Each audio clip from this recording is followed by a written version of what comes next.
snow fell quietly beyond the concrete walls of Hitler's headquarters, muffling the pine forest that concealed the wolf's lair from the outside world. Inside, the air was stale with cigarette smoke and tension. Adolf Hitler stood hunched over a map table, his finger tracing red and blue lines that represented entire armies. For hours he had barely spoken. When he did, those nearby noticed the tremor in his voice, not fear, but fury. Far to the southeast, along the frozen banks of the Volga River, the German Sixth Army was in trouble. Stalingrad, once a name on a map, had become an obsession. What began as a symbolic prize bearing Stalin's name, anchoring Germany's southern campaign, had turned into a grinding, street-by-street slaughter. By November, the city was little more than rubble and corpses, but Hitler demanded it be held at any cost. That morning, Soviet artillery erupted across the steppe. Operation Uranus had begun. Red Army forces smashed into the weaker Axis flanks, guarding Sixth Army's northern and southern edges. Within days, the encirclement was complete. Over 250,000 German and Allied troops were trapped inside Stalingrad, low on fuel, food, and ammunition, facing a Russian winter that showed no mercy. Generals on the Eastern Front pleaded for permission to break out while there was still time. Friedrich Paulus, commander of the Sixth Army, sent message after message to Berlin. His officers knew the reality. The army could not be supplied by air, and staying meant annihilation. Every rule of warfare demanded immediate withdrawal. At the Wolf's Lair, the advice reached Hitler's desk. He listened in silence, eyes fixed on the map. To him, Stalingrad was no longer a military position, it was a test of will. Retreat, in his mind, was not strategy. It was weakness. It was betrayal, late that day. Hitler issued his response. The order was brief, absolute, final. The Sixth Army was to hold its positions. No retreat, no breakout, no exceptions. Those three words, simple, rigid, uncompromising, sealed the fate of an entire army. For the men freezing in the ruins of Stalingrad, the decision felt unreal. Supplies dropped from the sky fell into Soviet hands. Horses were slaughtered for meat. Frostbite spread faster than hope. Radios crackled with promises from Berlin that relief was coming, that endurance would be rewarded, that the Führer would not abandon them. But relief never came. Hitler's command was not born from ignorance of the situation. It was born from ideology. He believed that sheer willpower could overcome geography, logistics, and reality itself. He had seen bold defiance work before, at least. He believed he had. In his mind, giving ground invited collapse across the entire Eastern Front. What he refused to see was that the war had changed. The Soviet Union was no longer retreating. It was learning, adapting, and striking back with overwhelming force. And while Hitler clung to maps and symbols, his enemies were dismantling the German war machine piece by piece. Inside the Wolf's Lair, the decision felt decisive. On the Volga, it felt like a death sentence. As winter closed in and the ring around Stalingrad tightened, the consequences of those three words began to unfold, slowly, brutally, and irreversibly. The city groaned under the weight of war. Buildings that had once echoed with the laughter of children were now gutted shells, jagged walls jutting into a grey, smoke-choked sky. Streets were lined with frozen corpses, debris, and the remnants of tanks burned beyond recognition. The men of the Sixth Army moved like shadows, faces etched with exhaustion, eyes hollowed by constant artillery fire. Hunger gnawed at them more fiercely than the Soviet bullets. General Friedrich Paulus walked among his officers, the bitter wind biting through his coat. Every day brought a new reckoning. Soldiers who had been in the city for months were dying of frostbite, starvation, or the sudden, indiscriminate shrapnel of urban warfare. Letters from home arrived sporadically, often unfinished, torn, smeared with soot. They spoke of mothers, wives, and children who were unaware that their loved ones were slowly disappearing into the ruins. Paulus had tried to reason with Berlin. He proposed a breakout to the west, toward the relative safety of the Don River. He pleaded for fuel, reinforcements, anything to give his men a chance to survive. Yet Hitler's response remained unwavering. "Hold your positions," the Führer had repeated, as if repetition could transform reality. Each message from Berlin tightened the invisible chains around the Sixth Army, binding them to a death sentence crafted hundreds of miles away. In a warm office, with maps and cigars, within the city, officers attempted to maintain order, but discipline eroded under the weight of desperation. Starving men scavenged what little remained: horses, abandoned supplies, even the occasional body. Morale crumbled alongside the buildings, yet there was no rebellion, no mutiny. Obedience rooted in fear, indoctrination, and duty kept them in line. Outside Stalingrad, the Soviet forces were relentless. Commanders like Vasily Chukov exploited the Germans' desperation, attacking weak points with precision and encircling pockets of resistance. Supply lines were cut completely, and airdrops were perilous and insufficient. The Sixth Army had become a city-sized trap, and the Soviets knew it. The trap was closing, and Hitler's 3 words had become a noose. Back in the wolf's lair, Hitler remained convinced of victory. Intelligence reports filtered through sycophants, and aides suggested that the army could still hold. His focus was on Stalingrad as a symbol, not as a battlefield of human suffering. The reality that hundreds of thousands of men were slowly starving, freezing, and dying under his command was distant, almost abstract. As the winter deepened, Paulus realized the full weight of his predicament. His army could not break out without annihilation. Supplies were insufficient to sustain more than a fraction of his men, and yet retreating against Hitler's orders would brand him a traitor. He was trapped in a moral and military nightmare, forced to weigh the lives of his soldiers against obedience to a man who had long ceased to act rationally in Stalingrad. Survival became a daily battle. Every sunrise brought with it the cold certainty that the city's defenders were part of a larger experiment in obedience, ideology, and human endurance. And every sunset carried the silent toll of those 3 words that had unknowingly set in motion one of the most catastrophic defeats in German military history. By early December, the Volga winds had become a merciless predator. Temperatures dropped to -30 degrees Celsius, frosting beards, boots, and weaponry alike. Men huddled in bombed-out basements, sharing body heat with comrades to stave off frostbite.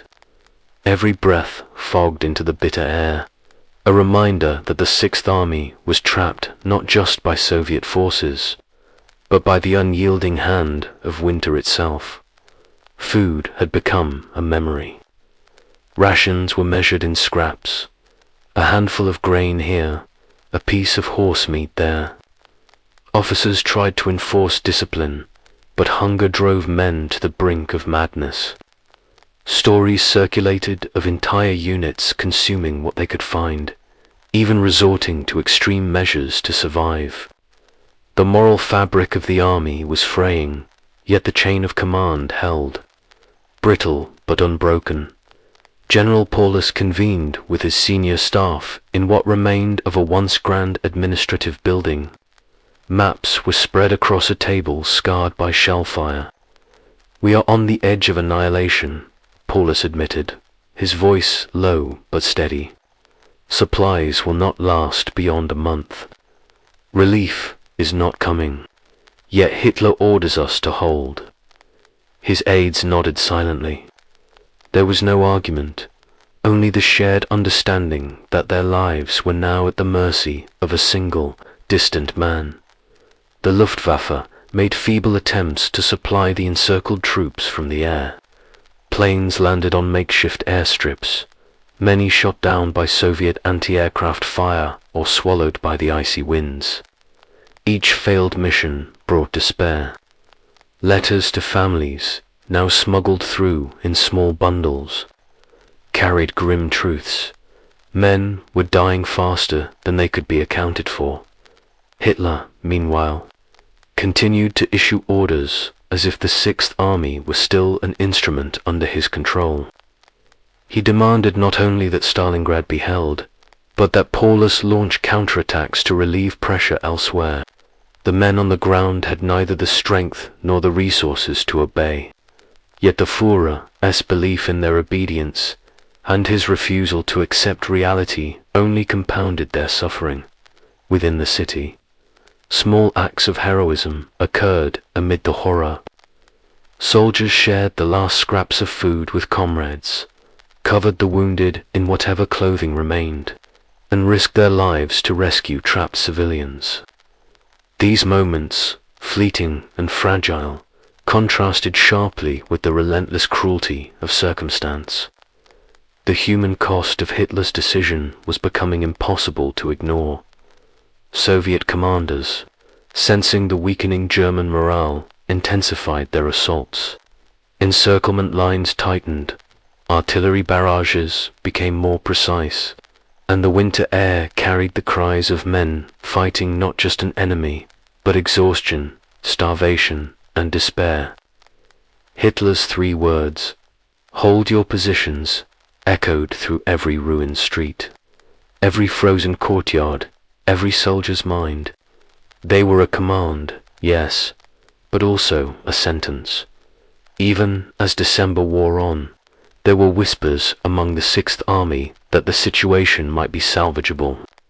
But those whispers were quiet, fleeting, and immediately smothered by the brutal reality outside the barricaded ruins of Stalingrad.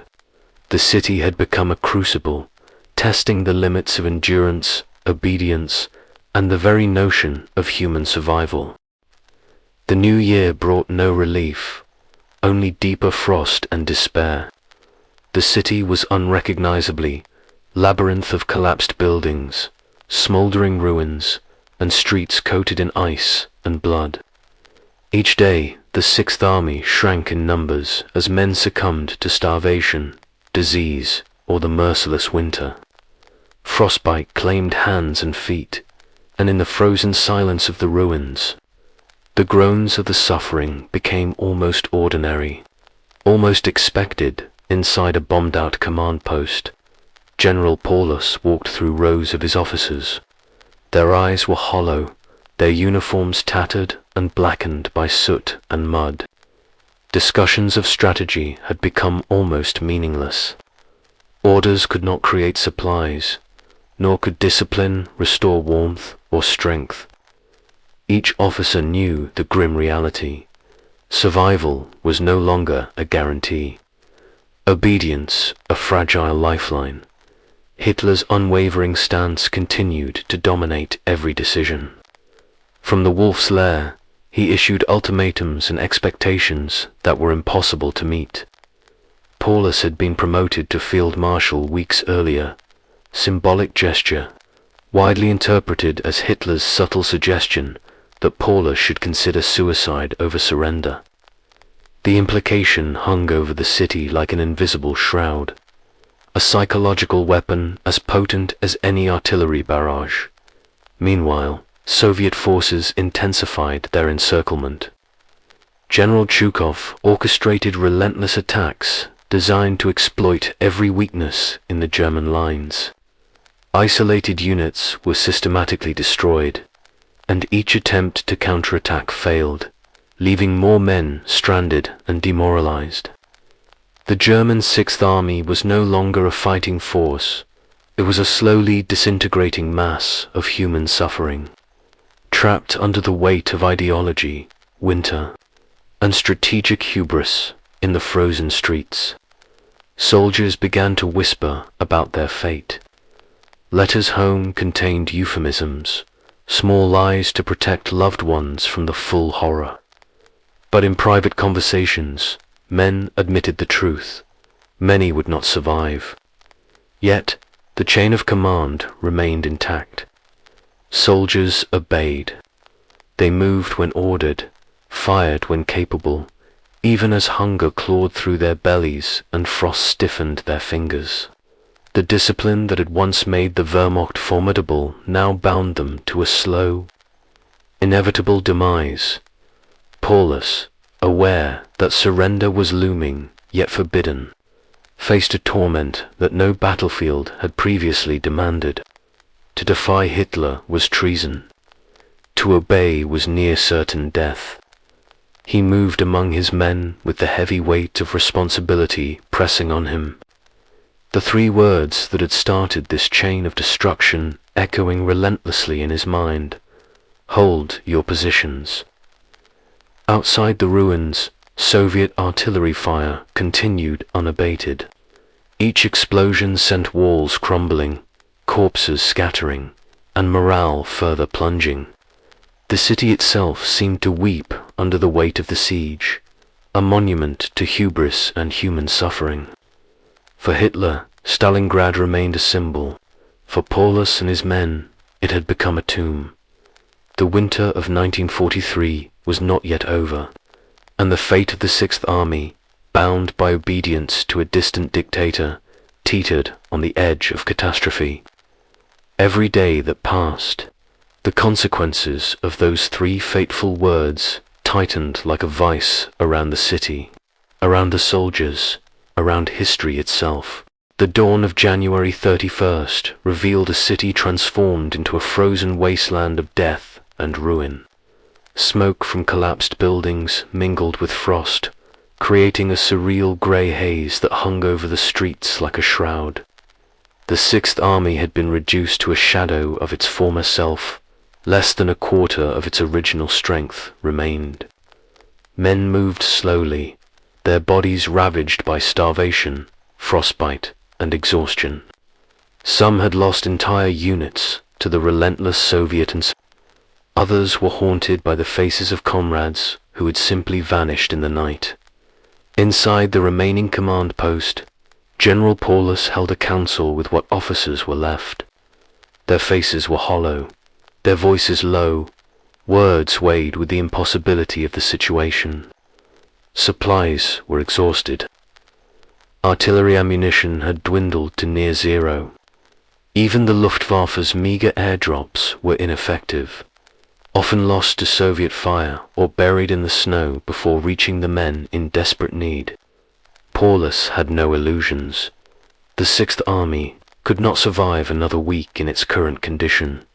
Yet Hitler's orders were immutable. "Hold your positions," he had repeated with cold insistence.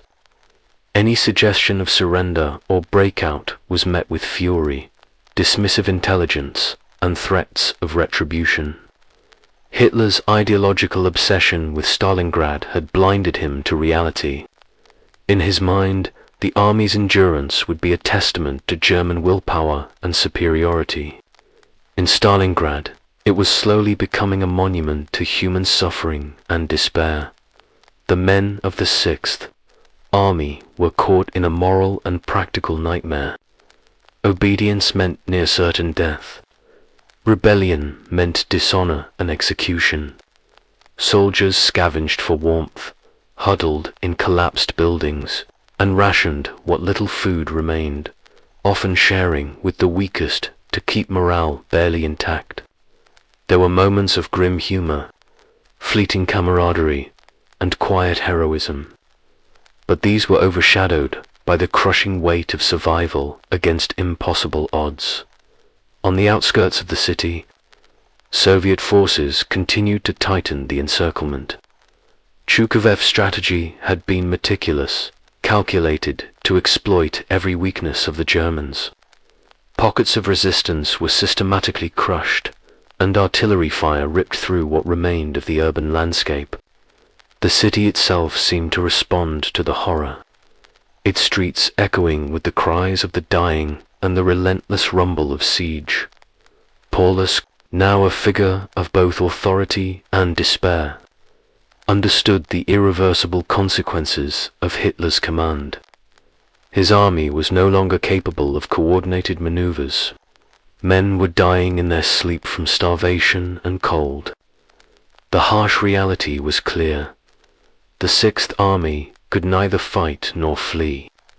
And yet, the chain of obedience, forged by ideology, fear, and discipline, kept them tethered to the impossible order.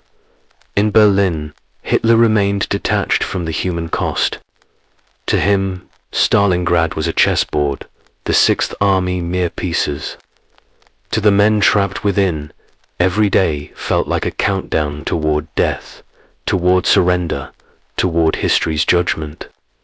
Those three words, "hold your positions," had transcended military command. They were now the architects of tragedy, shaping a catastrophe that would echo through the annals of war. The morning of February 2nd dawned grey and silent over snow clung to the ruins like a funeral shroud, muffling the city's deathly stillness.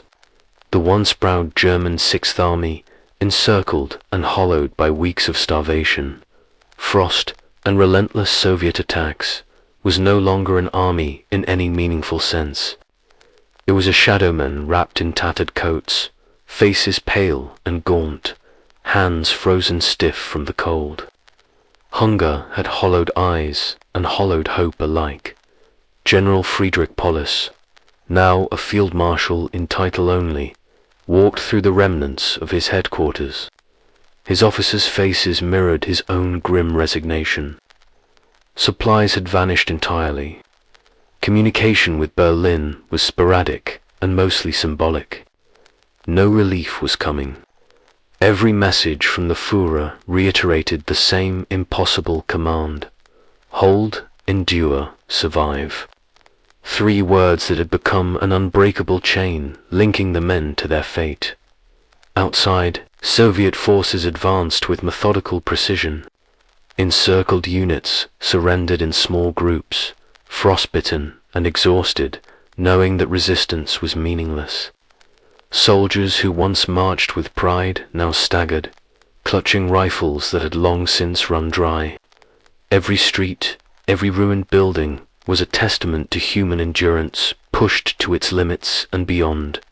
At the command post, Paulus made a decision that had been months in the making, though he had delayed it until survival was no longer an option. He issued the surrender order. The Sixth Army, more than 91,000 soldiers at the start of the siege, was defeated, its remnants marching out into captivity, a human river of exhaustion and despair. Thousands had already died. Tens of thousands more would perish in Soviet POW camps. Hitler, upon hearing of the surrender, was enraged. He blamed Paulus personally, calling the capitulation a betrayal. But the decision had been forced by the reality that he had ignored. His three words, "hold your positions," had created an impossible situation, one that could not be undone by courage, skill, or loyalty.